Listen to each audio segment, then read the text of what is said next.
جی بالکل، اس وقت میں موجود ہوں منڈی بہاؤالدین کے نواحی گاؤں پالا میں، جہاں پر رات کو ایک افسوسناک واقعہ پیش آیا ہے، جس میں اسلام آباد سے آتی ہوئی بحیرہ انٹرچینج براستہ ملک آباد سے ہوتے ہوئے یہاں پر اعلیٰ خطرناک موڑ پر جو ہے گاڑی بے قابو ہو کر نہر میں جا گری، جس میں ایک ہی خاندان کے 5 افراد شامل تھے۔ تو رات کو ہی 2 افراد جو ہے ان کو زندہ ریسکیو کر لیا گیا تھا۔ اس کے علاوہ جو 2 خواتین اور ایک بچی جو ہے اس کے لیے رات اور گاڑی جو ہے وہ ڈوب گئی تھی، جس کو ریسکیو سرچ آپریشن جو ہے وہ رات سے ہی کیا جا رہا تھا، جو 20 گھنٹے کے آپریشن کے بعد ابھی کچھ دیر پر جو ہے ڈیڈ باڈیوں کو جو ہے نکال لیا گیا اور لواحقین کے حوالے کر دیا گیا ہے۔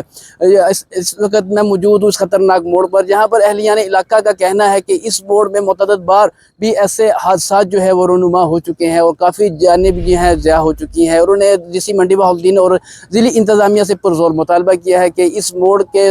شروع سے ساتھ جو ہے